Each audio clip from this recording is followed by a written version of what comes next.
जय जगन्नाथ व्यूअर्स। सो आज video T सबू ओटीटी एस्पिरेंट मानक पई निहाती हेल्पफुल रहइबो। आपण आर्ट्स पिला हेतांतु बा साइंस पिला हेतांतु बट एई तीनटा थ्योरी रु आपण को क्वेश्चन आसीबो ही आसीबो। बेसिक डिफरेंस कोन तीनटा थ्योरी भीतर हमें डिस्कस करबा and most important part is हमें इंडिविजुअल डिस्कस करबानी गोटे गोटे थ्योरी को बिकॉज बहुत बड़ बड़ थ्योरी एंड भी आपण बाहर एते समय नै जे बड़ बड़ थ्योरी पढिया पाई। फिर भी जदी टाइम अछि आपण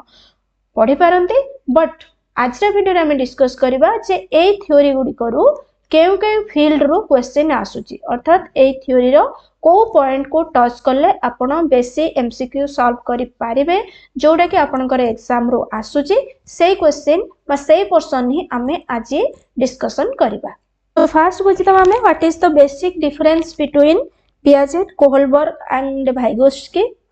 सो जने हले हमरो जीन पियाजेट देन सेकेंड रे हले आपनकर लॉरेंस कोहलबर्ग देन थर्ड रे हले आपनकर लेव वाइगोत्स्की। ओके तो जीन पियाजेट होचंती देखो ए तीन जन के भीतर बेसिक डिफरेंस रहिची सो दैट आपन यदि बेसिक डिफरेंस भी जानु चंती थ्योरी विषय रे आपनकर नॉलेज नाही फिर भी आपण अंदाज लगे पारिबे जे को साइंटिस्ट को रिलेटेड ए थ्योरी बोली। ओके तो जीन पियाजेट हमर होचंती स्विस साइकोलॉजिस्ट आओ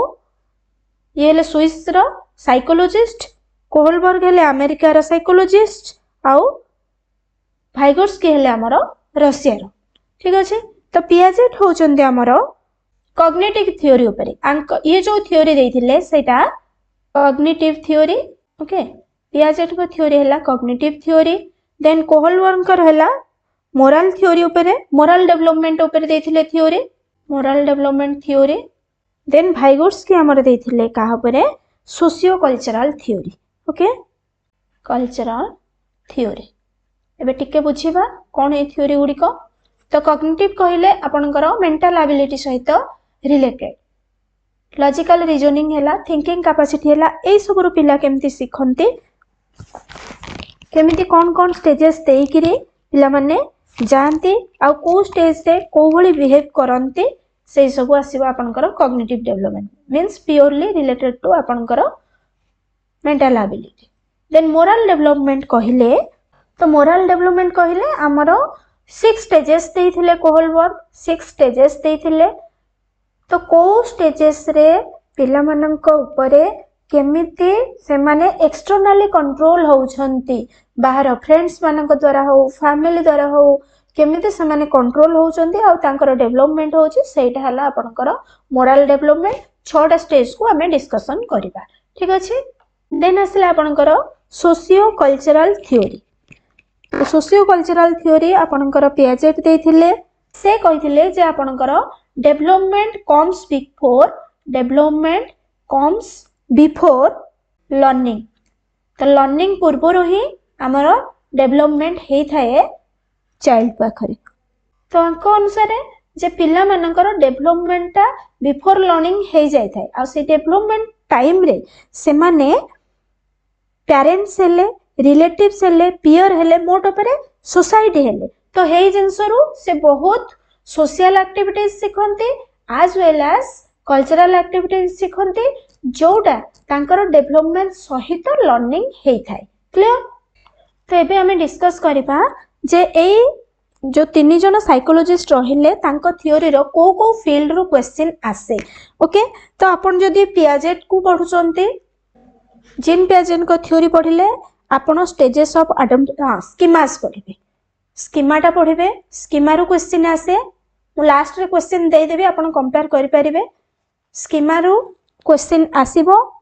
स्कीमा होची कोन आपनकर गोटे सिस्टमैटिक पैटर्न ऑफ थॉट और बिहेवियर तो स्कीमा रो आपनकर क्वेश्चन आसीबो। देन स्टेजेस ऑफ एडाप्टेशन जदी स्टेजेस ऑफ एडाप्टेशन देखिबा आपण माने सेथुरो आसीबो एसिमिलेशन अकोमोडेशन आउ इक्विलिब्रेशन एसिमिलेशन अकोमोडेशन आउ इक्विलिब्रेशन। ओके देन आपनकर स्टेजेस ऑफ डेवलपमेंट जोटा रहला सेटा भी एतिको जहा भी कहूची इंपोर्टेंट तापरे आपनकर आसीबो स्टेजेस ऑफ डेवलपमेंट देखंतु एटा बेसी इंपोर्टेंट एथुरु निश्चिंत ओटीटी रे बेसी एथुरु क्वेश्चन आसे स्टेजेस ऑफ डेवलपमेंट। ठीक अछि एटा स्टेजेस ऑफ एडाप्टेशन गला स्कीमा गला पियाजेट रो आपण ए तीनटा ही देखिबे स्कीमा देखिबे स्टेजेस ऑफ एडाप्टेशन देखिबे देन स्टेजेस ऑफ डेवलपमेंट देखिबे स्टेजेस ऑफ डेवलपमेंट रो आपण डायरेक्ट क्वेश्चन सब वर्ष पाइबे ही पाइबे जो चारिटा स्टेज अछि आपनकर sensory motor pre operational concrete आउ फॉर्मल ऑपरेशनल तो एथिरे भी कोन देखिबे जो चारिटा स्टेज आपनकर अछि चारिटा स्टेज रु को स्टेज ता सपोज आपनकर सेंसरी मोटर हैला ओके सेंसरी मोटर हैला तो को ईयर रु को ईयर कंटिन्यू करूची सपोज एटा हैला हमर बर्थ टू 2 ईयर एबले आपनकर अछि प्री ऑपरेशनल आपनकर 2 इयर्स रु 7 ईयर अछि ठीक अछि 2 ईयर रु 7 ईयर देन कंक्रीट ऑपरेशन आपनकर 7 रु 11 ईयर अछि एबले ईयर जोटा रहला आ एटा हला हमर 11 ईयर टू ऑनवर्ड जोटा आपनकर फॉर्मल ऑपरेशन होउची गोटे हला आपनकर ईयर ऊपर क्वेश्चन आसे एंड आ गोटे आपनकर हला जे ए ईयर रे तांकर एक्टिविटीज कोन सपोज लॉजिकल थिंकिंग कोथिरे करिबे ओके थिंकिंग लॉजिकली आपनकर कंक्रीट स्टेज को पळे आसीबो 7 टू 11 ईयर भीतर तो क्वेश्चन आपन को आइदर पचारथिबो जे logical thinking comes under which stage of Piaget आसीथिबो और appears in which year that is 7 to 11 year ए भली क्वेश्चन आपण फेस करि पारिबे ओके देन आउ केतरा जिंस अछि आपनकर एथिरे इंपोर्टेंट हैला ऑब्जेक्ट परमानेंस नाउ केतरा हैला आपनकर से Piaget करो लेखि नियंतु एटा नोट कर नियंतु एटा देखि कि जिबे ऑब्जेक्ट परमानेंस जोटा कि हमर सबले related to sensory motor stage okay तो डायरेक्ट क्वेश्चन आसीबो जे object permanence related to which stage that is to sensory motor okay basic motor movements भी एटा को ए स्टेज रे आपनकर बेसिक मोटर मूवमेंट पिया को कहा जाए बेसिक मोटर मूवमेंट भी आपनकर एही स्टेज रे ही देखा जाए ओके देन आपनकर लॉजिकल थिंकिंग को स्टेज रे आसे सेथरु क्वेश्चन आसे देन आपनकर कंजर्वेशन भी आपनकर से कंक्रीट ऑपरेशनल स्टेज रे आसे सेथरु भी क्वेश्चन आसे मैथमेटिकल कैलकुलेशन ओके और डिडक्टिव रीजनिंग एटा गोटे इंपोर्टेंट कांसेप्ट डिडक्टिव रीजनिंग आपनकर को स्टेज रे आसे डिडक्टिव रीजनिंग आपण मानकर को स्टेज रे आसे मैथमेटिकल कैलकुलेशन को स्टेज रे आसे सेटा आपनकर formal operation okay formal operation तो एतिक जिंस जीन पियाजेट कर प्रीवियस स्लाइड रे जोटा कहली आ एटा जेटो कहली एटा वेरी वेरी इंपोर्टेंट आपण ओनली एतिक पार्ट रु ही एमसीक्यू प्रैक्टिस करंतु देखिबे केते क्वेश्चन आपण सॉल्व करिया पे एबल होउछंती okay then comes to Kohlberg तो कोहलबर्ग का थ्योरी रे आपण माने कोहलबर्ग का थ्योरी रे आपण 6 स्टेजेस तांकर जोथिला ठीक अछि 6 स्टेजेस को आपण को पूरा पढिया पई पडिबो 6 स्टेजेस पढिबे आपणकर pre conventional conventional post conventional अच्छा 6 स्टेजेस सहित आपण को 3 लेवल में पढिया पई पडिबो तो कोहलबर्ग का थ्योरी रे आपण को फर्स्ट 3 लेवल्स पढिबे 3 लेवल्स रे आपनकर कोन आसीबो प्री कन्वेंशनल कन्वेंशनल आउ पोस्ट कन्वेंशनल ठीक अछि आउ एटा जो तीनटा हमर रहिला प्री कन्वेंशनल आउ कन्वेंशनल देन आपनकर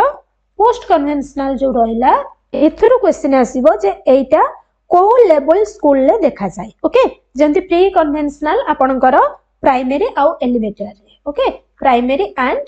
एलिमेंटरी लेवल ले देखा जाए ठीक से भली आपनकर कन्वेंशनल कोड देखा जाए एडोलसेंस आउ यंग एज से देखा जाए ओके एडोलसेंस पोस्ट टा आपनकर कोड देखा जाए प्री प्राइमरी और एलिमेंटरी जोटा कि आपनकर क्लास 1 और 2 रे जाउचंती क्लास 1 एंड 2 रे जाउचंती देन आपनकर एटा जाउचंती कोथरे 3i एंड आईवी रे जाउचंती पोस्ट सॉरी कन्वेंशनल स्टेज था एंड पोस्ट कन्वेंशनल अपन कर जाउछन वी एंड वीआई ए क्लास रो तो को पिला इंक्लूड होउछन एतरु क्वेश्चन आसे देन 6 स्टेजेस अपन माने पढिबे 6 स्टेजेस रो भी क्वेश्चन आसे obedience and punishment orientation self interest and reward orientation good boy bad boy एटा जो law and order morality social contract orientation ए सब विषय रे क्वेश्चन आसे कोल बन कर देन आसिले हमर मोस्ट इंपोर्टेंट भाइगोट्स्की ले भाइगोट्स्की तो भाइगोट्स्की कौन कहिथिले ए सोशियो कल्चरल थ्योरी देथिले हम जानिले सोसाइटी रो पिला केमिति सिखिबो ओके तांकर गोटे इंपोर्टेंट लाइन हैला डेवलपमेंट कम्स बिफोर लर्निंग सेटा को सब बेले मन रखितबे डेवलपमेंट कहिथिले या पूर्व बदे डेवलपमेंट कम्स बिफोर लर्निंग के कहिथिले एटा सब बेले क्वेश्चन आसे एटा ले भाइगोट्स्की कहिथिले ओके तापर आ कोड क्वेश्चन आसे आपनकर जेडपीडी रो क्वेश्चन आसे zone of proximal development ZPD टा निहाती देखिबे तापर प्राइवेट स्पीच रो देखिबे प्राइवेट स्पीच रो देखिबे व्यस्त होंदुनी जदि पढ़ी नांदे यार भी छोट छोट कांसेप्ट लेके मु छोट छोट वीडियो बनै देबी ओके प्राइवेट स्पीच पढ़िबे देन आपनकर मेक बिलीव प्ले ए तीनटा होची आपनकर सबुठो इंपोर्टेंट पार्ट जोठो भाइगोट्स्की को थ्योरी रिलेटेड क्वेश्चन आसे ताको केबे भी स्किप करिवेनी बिफोर एग्जाम एतिके निहाती आपन माने कवर करंतु।